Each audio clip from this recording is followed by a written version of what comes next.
전능하신 예수께 나의 소원이 있으니 병든 자와 맹인을 고쳐주십니다.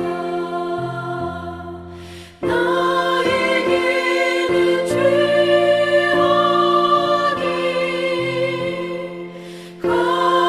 가득하게 졌으나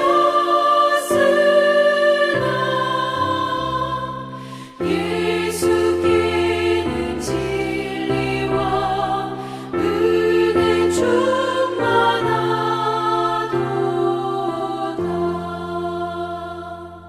나의 죄를 사하는 주의 은혜 크도다. 생명수로 고치사 나를 성케 하소서. 생명수는 예수니 마시게 하시옵고 샘물처럼 내 맘에 솟아나게 하소서. 아멘.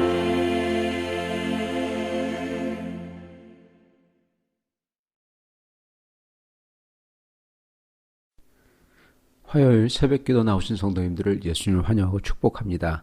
오늘 하나님 말씀은 시온의 송사를 위하여 라는 제목으로 이사야서 34장 말씀을 전하도록 하겠습니다. 열국이여 너희는 나와 들을지어다. 민족들이여 귀를 기울일지어다. 땅과 땅에 충만한 것 세계와 세계에서 나는 모든 것이여 들을지어다.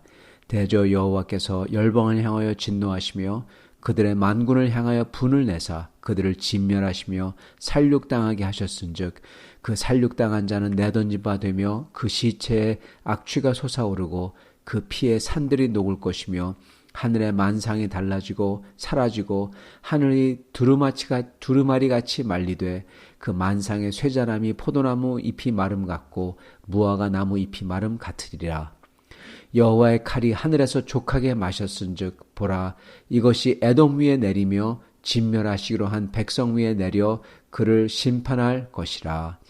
여호와의 칼이 피 곧 어린 양과 염소의 피에 만족하고 기름 곧 수량의 콩팥 기름으로 윤택하니 이는 여호와를 위한 희생이 보스라에 있고 큰 살육이 에돔 땅에 있음이라. 들소와 송아지와 숫소가 함께 도살장에 내려가니 그들의 땅이 피에 취하여 흙이 기름으로 윤택하리라. 이것은 여호와께서 보복하시는 날이요 시온의 송사를 위하여 신원하시는 해라. 에돔의 시내들은 변하여 역청이 되고 그 티끌은 유황이 되고 그 땅은 불붙는 역청이 되며 낮에나 밤에나 꺼지지 아니하고 그 연기가 끊임없이 떠오를 것이며 세세에 황무하여 그리로 지날 자가 영영이 없겠고 당아새와 고슴도치가 그 땅을 차지하며 부엉이와 까마귀가 거기에 살 것이라. 여호와께서 그 위에 혼란의 줄과 공허의 추를 들이우실 것인즉 그들이 국가를 이으려 하여 귀인들을 부르되 아무도 없겠고 그 모든 방백도 없게 될 것이요 그 궁궐에는 가시나무가 나며 그 견고한 성에는 엉겅퀴와 새품이 자라서 승냥이의 굴과 타조의 처소가 될 것이니 들짐승이 이리와 만나며 수렴소가 그 동류를 부르며 올빼미가 거기에 살면서 쉬는 처소로 삼으며 부엉이가 거기에 깃들이고 알을 낳아가서 그 그늘에 모으며 솔개들도 각각 제 짝과 함께 거기에 모이리라. 너희는 여호와의 책에서 찾아 읽어보라. 이것들 가운데서 빠진 것이 하나도 없고 제 짝이 없는 것이 없으리니 이는 여호와의 입이 이를 명령하셨고 그의 영이 이것들을 모으셨으니 여호와께서 그것들을 위하여 제비를 뽑으시며 그의 손으로 줄을 띄어 그 땅을 그들에게 나눠주셨으니 그들이 영원히 차지하며 대대로 거기에 살리라. 아멘. 오늘 말씀인 이사야서 34장 이 34장 바로 전장 이사야서 33장이죠. 33장의 말씀은 아수르와 유다 안에 있는 죄인들에 대한 심판의 말씀입니다. 조약을 파괴하는 그 거짓을 행하는 아수르 사람들, 그리고 유다를 그리고 이스라엘을 학살하는 아수르, 그리고 유다 사람인데도 유다 나라의 내부에서 사람들을 학대하고 거짓을 일삼는 사람들, 이 두 부류에게 경고하시고 하나님께서는 하나님의 백성을 구하시고 반대로 이 거짓말과 학대를 일삼는 사람들을 멸하시겠다, 그렇게 말씀하십니다. 오늘 말씀은 하나님께서 열방 전체에 들으라 하시면서 이 에돔에 향한 심판에 대해서 말씀하십니다. 에돔에게 아주 끔찍한 그러한 심판을 하나님께서 복수를 하시겠다. 이스라엘이 하는 게 아니라 하나님께서 직접 하시겠다. 그렇게 말씀하시죠. 에돔이 저지른 일들 때문에 그 대가를 치르도록 하고 하나님께서는 즉 복수를 하나님께서 손수 갚으시겠다. 그렇게 말씀하십니다.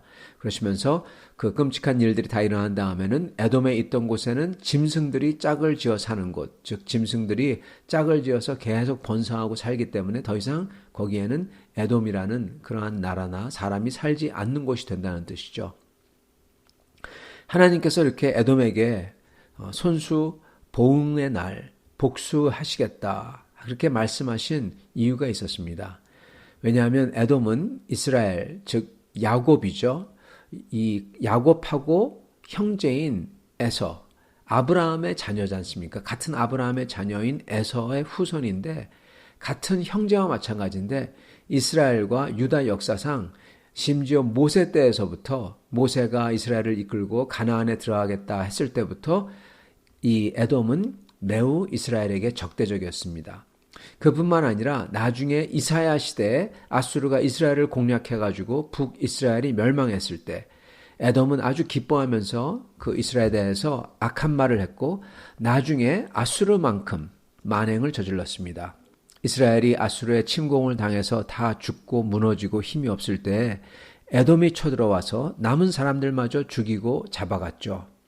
이렇게 악한 말을 하고 거짓말을 퍼뜨리고 초토화되었을 때 오히려 쳐들어와서 사악한 만행을 저질렀던 에돔, 이들을 주님께서 손수 보응하시겠다, 그렇게 말씀하시는 것입니다. 그 당시 죄로 만연한 이스라엘이 아수르에게 멸망당하는 것은 하나님의 심판이었습니다.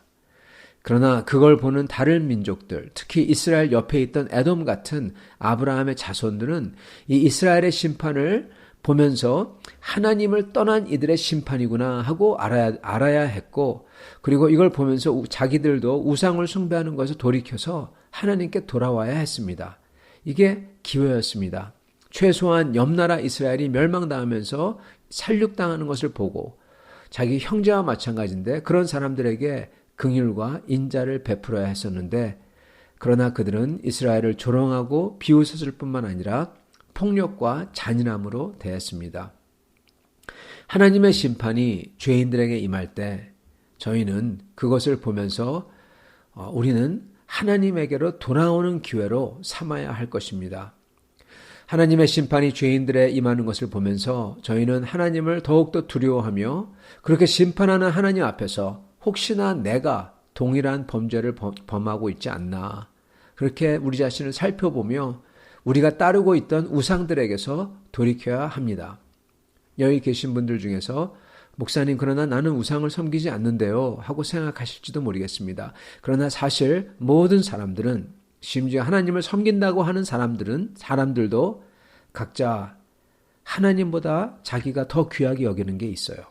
하나님보다도 더 가지려고 하고 하나님보다도 더 신뢰하는 것들이 있다는 겁니다. 어떤 분들은 하나님보다도 돈을 더 신뢰하고, 다 사람마다 다르죠. 그래서 그걸 더 가지려고, 그걸 소유하기 위해서 그 어떤 것도 마다하지 아니하고 일을 저지릅니다. 여러분, 이게 바로 우상숭배의 행위입니다. 특히 하나님을 섬긴다는 사람들은 그런 우상숭배의 행위를 안 보이게 하려고, 그리고 심지어 그것을 합리화 및 정당화, 아니 그걸 신앙화하기 위해서 신앙으로, 다른 말로서 포장까지 합니다. 심지어 이게 하나님을 위한 거라고 하면서 먼저 이것을 다른 사람에게 하기 전에 먼저 자기 자신에게 말해서 자기 자신을 속여야지 다른 사람들 앞에서 떳떳할 수 있죠. 그러니까 어떻게든 합리화해서 자기 자신을 속이게 됩니다. 어떤 분에게는 그게 아까 얘기한 것처럼 그게 돈일 수도 있고 어떤 분은 그게 건강일 수도 있어요. 그러면 내 건강을 위해서 신앙과 교회와 성도들을 다 사용하고 이용합니다. 사회적 안정과 평화가 그게 하나님보다도 더 자기가 찾는 거라면은 그 우상을 위해서는 하나님의 뜻도 타협하고 정당화합니다. 평화가 좋거든요. 그렇기 때문에 하나님의 뜻도 타협하죠. 그리고 만약에 자기가 쫓는 게 자기의 자존심과 자기의 높음이라면 자기가 맞다고 자기가 옳다는 것을 증명하려고 하나님의 예배마저도 눈에 차지 않습니다. 내가 남들보다 더 똑똑한 것을 높다는 것을 보여주고 싶다면은 그게 우상이라면은 그것을 보이고 싶어서 다른 사람들을 일부러 끌어내리기도 하고 그리고 불의를 돕기도 하죠. 즉 이 말은 뭐냐면 저희도 지금 이것을 말하고 듣는 저희 모두도 항상 하나님과 우상을 겸하여 섬기려는 그런 유혹과 그러한 성질을 가진 존재라는 겁니다. 그렇기 때문에 이렇게 하나님과 우상을 겸하여 섬겨가지고 그래가지고 망한 백성 그리고 하나님 섬기는 것도 섬기는 그 방법도 우상신앙 즉 우상 스타일로 섬겨가지고 이 심판받는 이스라엘 이와 같은 사람들 이와 같은 우리 주변에 심판받는 사람들이 있다면 이들을 보면서 혹시 나도 그러지 않나 봐야 한다는 것입니다. 그래서 두려워해야 할 것입니다. 어떤 때는 저희가 가장 자랑스럽게 여기고 가장 하나님을 섬긴다고 하는 바로 그것이 어떤 때는 저희가 가장 가장하고 그리고 위장해서 저희 우상을 쫓으려고 하는 것인지도 모릅니다. 사랑하는 성도 여러분, 저희는 보복하시는 하나님을 보면서 다시금 하나님 앞에서 두려워하며 저희 자신이 가진 우상들을 내려놓고 그리고 또한 보복하신 하나님을 보면서 우리가 복수하려 하지 말아야 될 것이고 그리고 하나님께서 이렇게 당신의 백성을 위해서 보복하시고 당신의 백성을 보호하시고 그들의 실추된 명예를 온전케 하시는 것을 보면서 우리는 그 하나님을 두려워해야 될 것입니다. 하나님은 반드시 보응하시기 때문입니다. 오늘 이렇게 하나님 앞에서 스스로를 살펴 온전하게 되는 여러분과 저가 될 수 있기를 간절히 축원합니다. 오늘 저희가 붙잡아야 될 말씀은 8절입니다. 이것은 여호와의 보수할 날이요 시온의 송사를 위하여 신원하실 해라. 아멘. 같이 기도하겠습니다. 살아계신 하나님, 하나님께서는 그 죄인들을 그냥 놔두지 아니하시고 반드시 신원하시며 보응하시며 갚으시는 것을 보옵나이다. 살아계신 하나님, 저희가 그것을 보며 저희가 스스로 보복하려고 하지 않게 하여 주시옵시고 그리고 또한 하나님께서 그렇게 무서운 보응을 가져오는 것을 저희가 알 때 저희가 좋아하고 쫓는 우상들이 있는지 다시 한번 살펴보며 저희가 제일 자랑스럽게 여기는 것이야말로 저희가 가만히 살펴보며 하나님 앞에 겸허하게 내려놓을 수 있는 저희가 될 수 있도록 도와주시옵소서. 주님 감사합니다. 오늘도 주님께서 주님의 백성들을 불쌍히 여겨주시옵시고 저희가 항상 주님 앞에 주님 간절한 마음, 겸손한 마음 그리고 가난한 마음으로 주님 앞에 나갈 수 있는 백성을 되도록 축복하여 주시옵소서. 예수 그리스도 받들어 기도드리옵나이다. 아멘.